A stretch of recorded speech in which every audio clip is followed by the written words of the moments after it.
Coffee with Cow. My name is Cara Simon. I'm one of the founders of Learn International. For those of you who don't know who Cow is, because this is a question we're getting a lot, this is Cow. She's dressed up today. She's our Learn International mascot and is seen in many of our photos, traveling around the world, lots of conferences, just kind of a little joke. So anyway, this is Cow. So today we have a really special guest, Carlo Fabros. Say hello. Joining us today. Yeah, thank you. Hello, everyone, and thank you Yeah. for this opportunity to talk to you today. And good to see you virtually, I Cara. do too. It's a new world, isn't it? But It is. it works. It feels like we were just thinking about this time, like a couple of months ago, and we're basically on this moment right now Yeah, it's on a wild.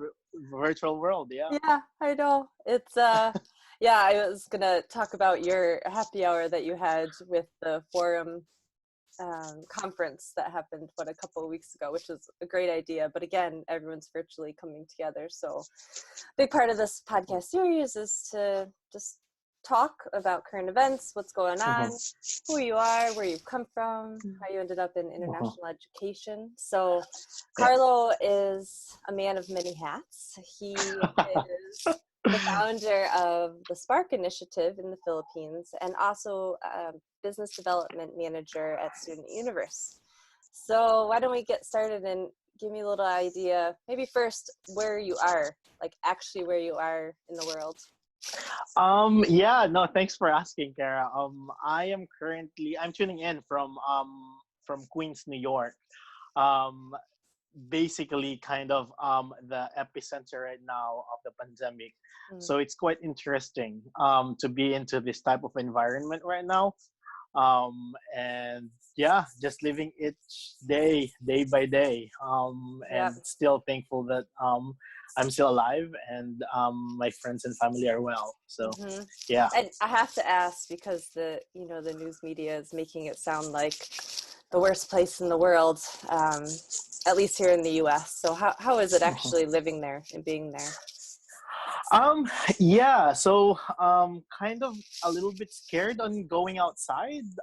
If you're going outside, you might probably see some few people but carrying groceries, and most likely those are the only thing that people are doing right now outside.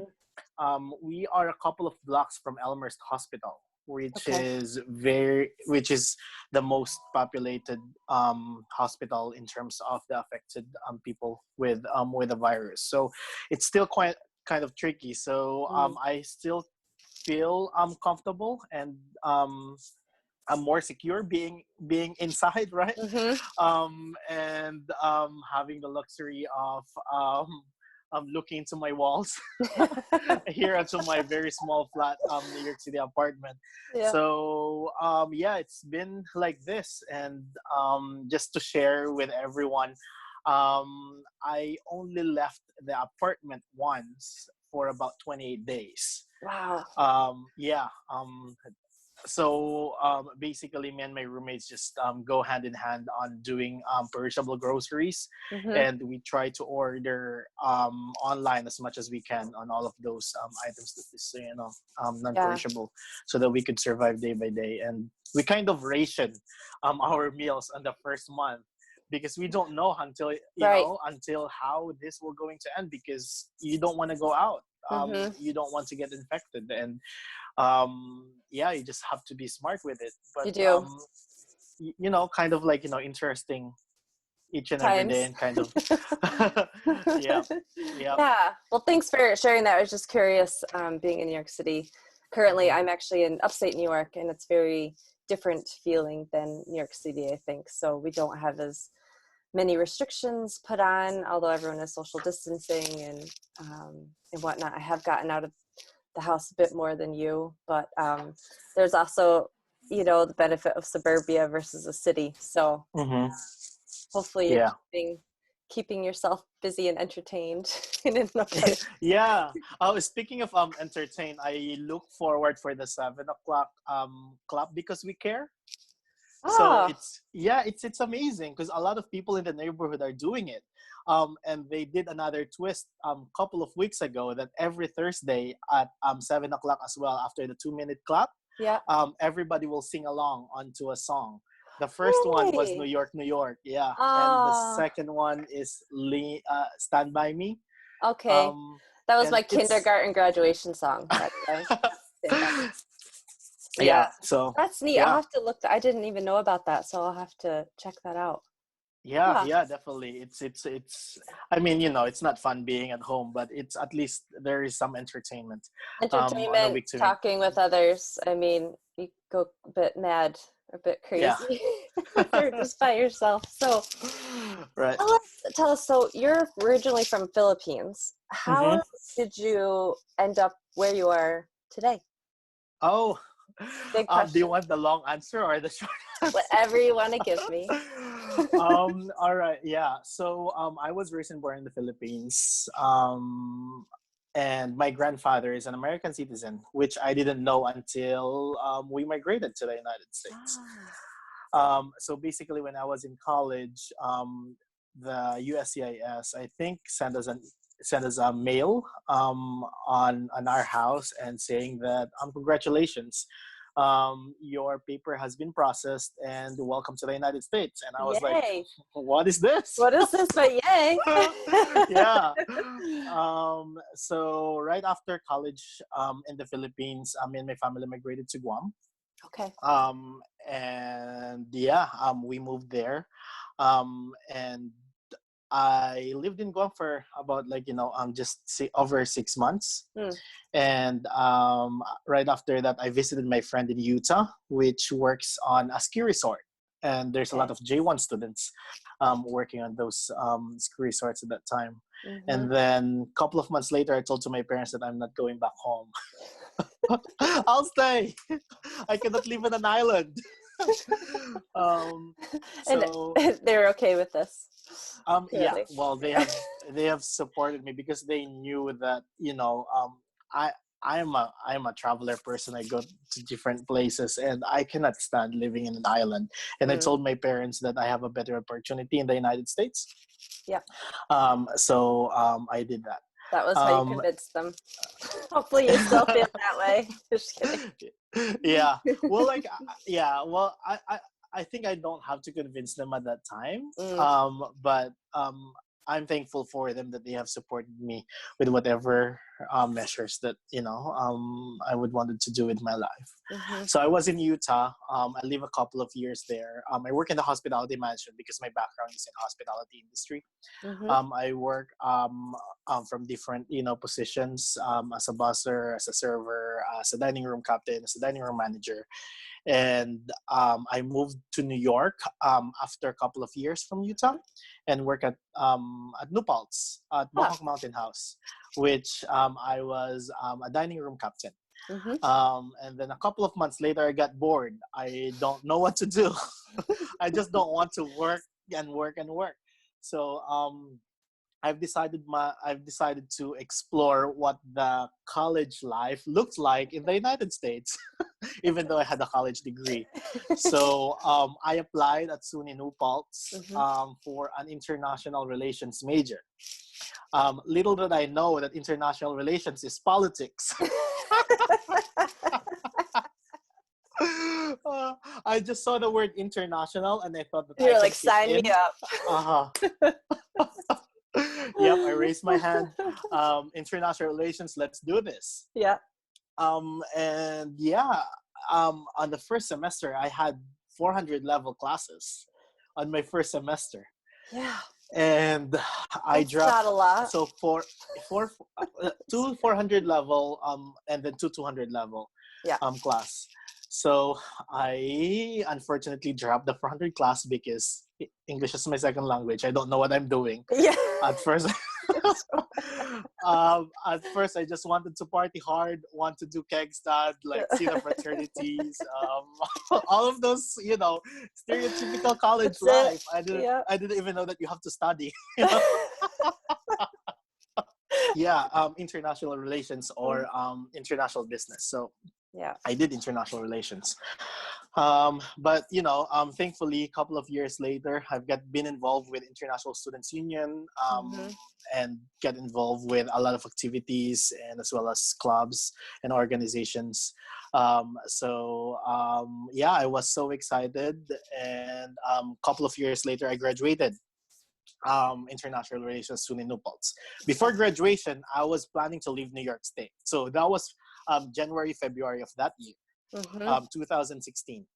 And I was actually frustrated on sending a series of job applications for Mm-hmm. nonprofit organization, NGOs, social entrepreneurs in the Mm-hmm. city, name it, anything about social justice, international relations, or whatsoever. At that time, I am not familiar with international education. Mm-hmm. And I was following CIE at the time because I Yep. was also a J1 student in 2009. So I was following them in Instagram. And then there was an ad that basically inviting students to volunteer at the AIEA conference in Montreal, the Oh. Association of International Educators Administrators. Mm-hmm. So, Montreal, this is not far from Nopalt. I can get up there, no problem. Right, yeah, only 4 hours, only 4 hours. Yep. I'll do it. So I sign up for a volunteer, and if you are basically a student volunteer, they would only allow you to do 2 to 4 hours of volunteer time at the conference. And I still went. I drove 4 hours on a blizzardly storm weather on February I know it 2016. well. Yep. Oh, you were there? No, I just know blizzards well on the highway, the Northway here. You probably Right. drove right where I grew up. Yeah. Yeah. Yeah. So I drove to Montreal, Mm-hmm. and yeah, I volunteered my time. And I told them that I have another couple of days in Montreal. If they wanted to use my time, please feel free to do so. And they actually found an internship, like a volunteer job for me at the conference, which is to videograph Mm-hmm. outgoing SIOs, senior international Yeah. officers. To provide insight and information, and as well as guidance to incoming SIOs. Wow. So I've learned their stories right Yeah. outside of World War II, which is the story of the evolution of international education, how it come up through the reality in which building and bridging connections between the American students Mm-hmm. and the world, because at that time it's usually outbound. Yeah. And I've I'm having a goosebumps right now because whenever I tell this story, I still imagine all Yeah. of those people that has been interviewed, and I was like, wow, and wow, and wow, there is a career for this. Yes. And Yeah. I was like, I was just amused, Mm. and wanted to be part of this kind of career, because I think in 2016 it's not still labeled as a career, international education. It's just It came was up starting, recently. I think, Like, here to get more popular. Yeah, in the mhm, past probably 10 years, I'd say, as like an right. actual career. Yep. Yeah. So and basically I just ask for the SIOs, and ask them to be like kind of my advisors on how Yeah. can I get into the field, what are the things that I've done, and What what was I the wanted to do. best advice you got during that? Is there any? Um yeah, so Miss Darla Deerdorf, if you're familiar with her. Oh, yes. Yeah, so she just said, just raise your hand and be at the moment. Just be involved, volunteer Mm-hmm. as much as you can. Congratulations, you're doing it without being Yeah. without having the knowledge of volunteering itself whatsoever. But yeah, just being present. Mm-hmm. And at that That's good conference, advice. I shamelessly printed out my resume. Printed a couple of those Yep. because, I as have you know, actually done that as well at the conference. So there yeah, you go, that's there what you we go. do. um, I think I've been mentioning earlier that I was a little bit frustrated Mm-hmm. with the time being that all of the applications that I've sent in school, I haven't get any interviews or whatsoever. So I Mm-hmm. printed my resume Mm-hmm. and handed off to all of the exhibitors. at a conference. That is gold. That is I was gold. like, I'm holding the paper and I'm kept telling myself, am I going to do this or not or whatsoever? You have those hesitation moments. Yes. And I just like, you just realize that, I'm not going to see them anyways. I'll never see them anymore. Oh. I'll do this. So I submitted off my, I don't even care. I've seen my resume on the garbage. I've seen my resume just like, over on the table, and no one is like, looking after it. But Yeah. a couple of providers actually have looked upon it. And one of those is CAEE. Ah. And that's how I got in at CIE, because the director at INEX, and who was then my boss, have accepted my application at So it INEX paid off. International. It paid off, right? Yeah, those shameless Resume plugs. in the rubbish. Resume on the floor. It still worked out. That's good. Yeah. Oh, that's a great story. Yeah. It's always wonderful to hear kind of where everyone comes from in the fields, because I think it is so diverse. And like you said, as a career, it's kind of only come about in the past however many years. Right. People actually want to work in it just to work in IE or in higher ed or whatnot. So that's a great story. Yeah, no, thank you. Yeah, I think I didn't realize that I was onto that path until I got involved into NAFSA and to other organizations. But because people are keeping asking me, how did I end up being into the field? Because there's no degree for it at that time, and there's no kind of pathway to international education. So they keep on asking me. But that's even today. I mean, there are some degrees dedicated to it, but a lot of people I know in the industry, they've kind of just fallen into it somehow. They had a study abroad experience, or they knew someone who worked in the field, and so many people from different backgrounds. It's really, really neat, I think. So, so another hat you wear that I said earlier was the Spark Initiative. Oh, yes. You update us on what that is, why you started it? Yeah. So I think I'm telling history of myself now. That's good. Yeah.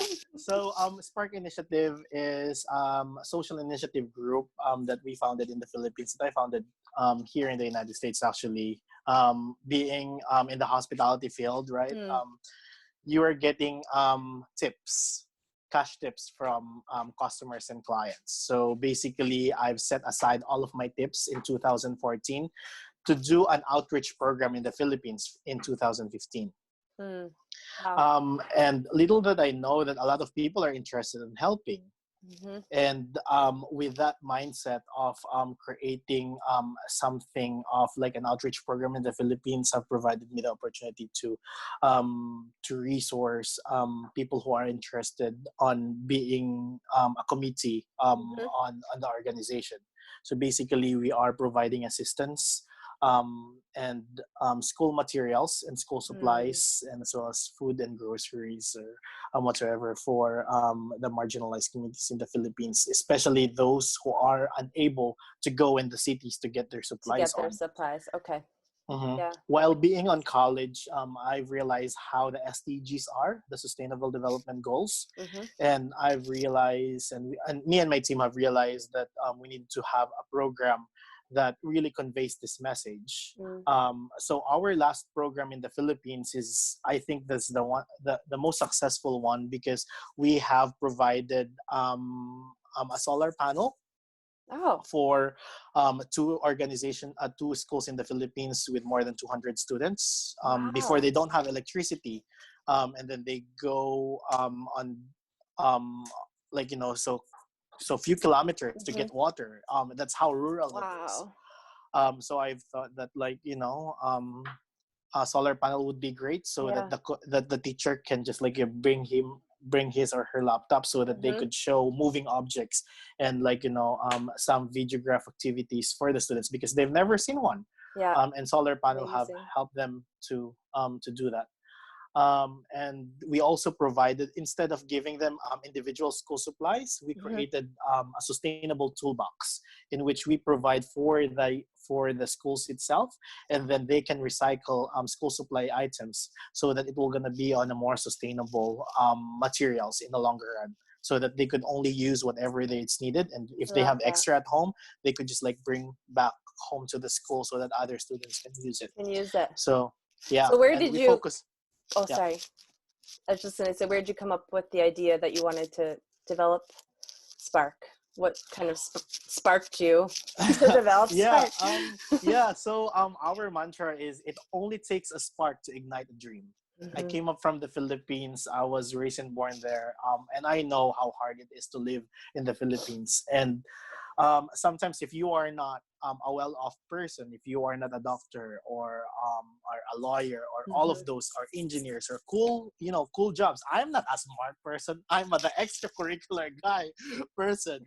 I would like to have that opportunity as well for the primary students, Mm, for them to dream of whatever they wanted to dream of their lives, because they need those motivation to keep them mm-hmm. going, because in the long run, if they will not going to be motivated, even though they have a dream on a very young age, they'll just going to forget it because of poverty. Right. And Spark's main goal is to make sure that they will be aware of their dreams and make sure that they will gonna push through it, and we'll Mm-hmm. just going to be a small piece of the puzzle Yeah, in which we'll just going to spark their interest on dreaming more and achieving what they wanted to be in life. that's great. I remember Yeah. when you told me about that at NASA. I just think it's phenomenal. And then I asked myself, how do you have time for all this with all that you do? Like, honestly, do you sleep? I think I think my friend have framed it the other day. She called it the passion project, Passion right? project. Yep. We have our full-time jobs, and sometimes our full-time jobs gets us burnt, right? Mm-hmm. But sometimes our small passion projects makes us going, They do. and think of doing some different activities again that makes you excited, makes Yeah. you wanted to do more, makes you not wanted to stop, and makes you wanted to, like, focus on what you wanted to achieve. It's And true. I know for a fact that Spark has been lagging in the past few years. I'm still planning for it, to make it a little bit bigger in the Mm-hmm. future. But there was just some moments that it's just difficult to climb up again, because Mm, we have achieved those high moments at Spark, in which, like, it's so fulfilling, it's so overwhelming. mm-hmm. And I came back to the United States, and I asked myself, can I overachieve that, and Mm-hmm. can I do something more? And it's difficult. You're competing now. Yeah, that's the honest answer on that. And you Yeah, have to, it is yeah, an you have to honest push through answer. it. And I think it's probably just managing expectations, right? So you've hit this high bar and just continue to do it. And I always look at things like with NGOs and organizations like Spark, is any little bit helps, right? Hmm. And you're planting seeds for other people to take on similar social passions and initiatives to keep them going. Yeah. Yeah, yeah.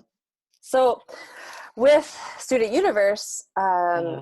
what's going on there, if that's okay for me to ask, with flights and like, have you seen any trends happening, or you do a lot of work travel, Yeah, so. no, I have been doing a lot of research on the student mobility. So there are, Mm, I think I could share three things.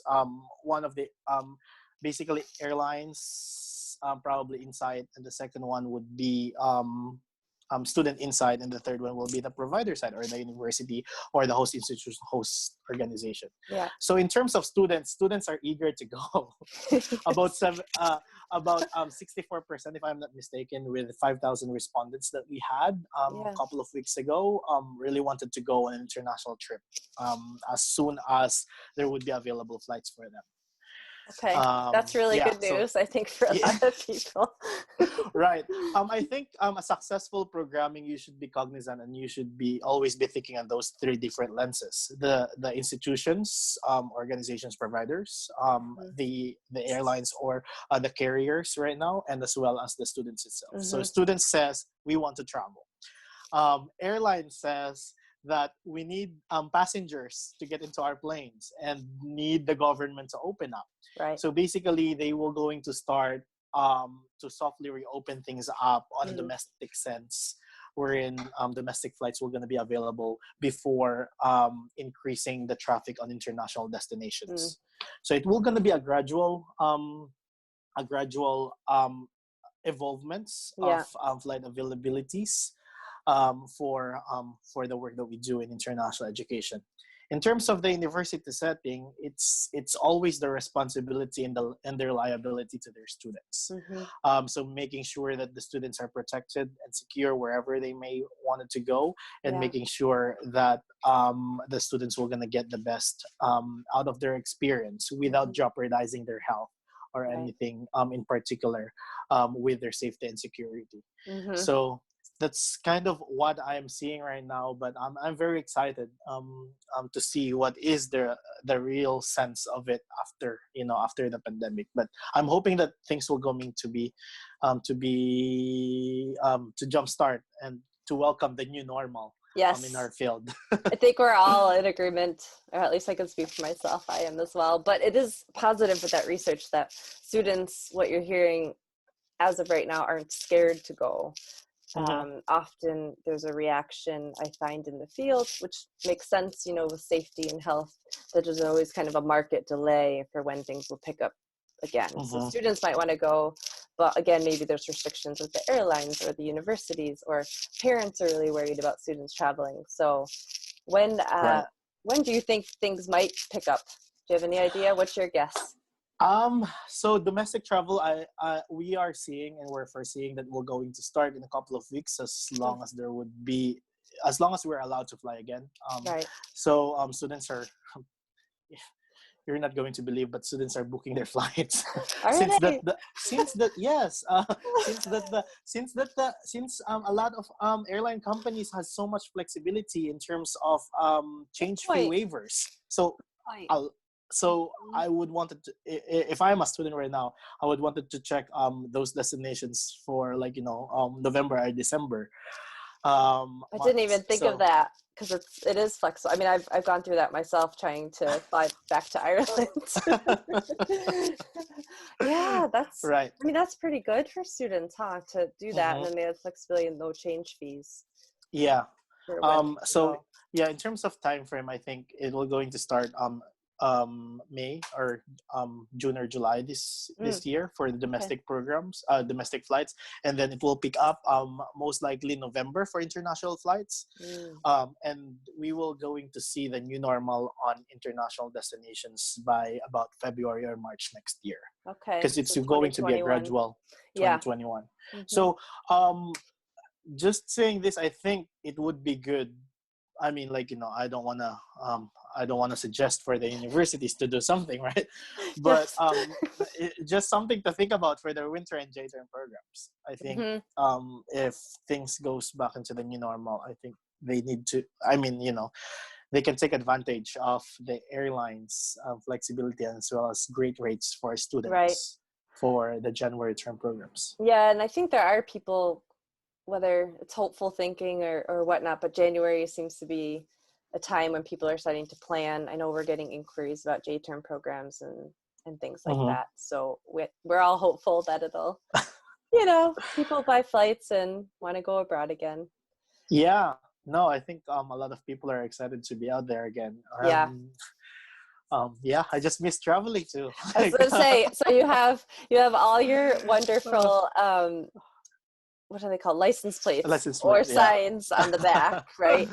Yeah. So you can't wait to travel. Where do you want to go first? So work related you can answer, and then travel related, like for fun. Okay. I'm just gonna go with a travel related for fun. I wanted to go Patagonia. That's on my list too. It's this year is the South American year for me, because I divided my kind of in my kind of destination different regions of the world. So last year is the Asia Pacific, and this year is going to South America and Latin America. So I will Brazil, Bolivia, and Argentina. Oh. So I'm keeping Argentina. I'm hoping to travel there, before the end of the year. Yes, So yes, you will. This is what we're saying. yes, yes, yes, yes, yes. Let's do this. Oh, that's great. I spent a bit of time in Central America, but believe it or not, I haven't been to South at all.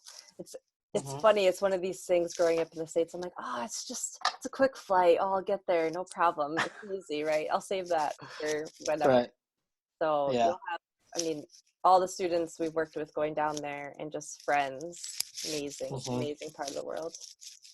And the Right. food is Yeah. Oh, I'm excited. I'm excited now. It's like, with all of the canned goods and all of those Oh, I believe foods it. that we have been eating lately. Of course, I want fresh ones. And have you enjoyed any ramen? Because that is one of my friends. That's all he bought was for ramen noodles. So they'll Uh, last for days and months and years. yeah. Yeah, You right. could be creative with the ramen now, and you could put a little bit of vegetables on it and Canned make it a little bit vegetables. creative. Yeah, frozen vegetables from Costco. Frozen, Not plugging canned. Costco, but here you go. Oh, you have the best laugh. So good. Well, I am so happy that we got to chat today. Is there anything else that you'd like to say to everybody who's listening in general? No, thank you well, thank you very much for this opportunity, and we are living into very interesting times. Mm, And I'm hoping that you are following the rules and taking it easy and taking good care about your health. And I cannot wait for everyone to see each other again, and me see you too. at the conferences, Here, here. and yeah, and feel each other's warmth, and be united in person. That's it. And yeah, Yeah, I yeah. really think all of this, and even doing the podcast and getting to talk to people I haven't been able to in ages, it's just a nice sense of community that we're all, I mean, the world is in it together, but even in international ed, we're all trying to support each other and help each other and do what we can. So we'll all get through it. Mhm. We will, we will. Yes. This is Yep. great. 100%. So much, Carlo. Everyone who's listening, thanks for joining us today, and stay tuned for our next session. We'll see you there. Bye. Thank you. Thank you. Bye bye.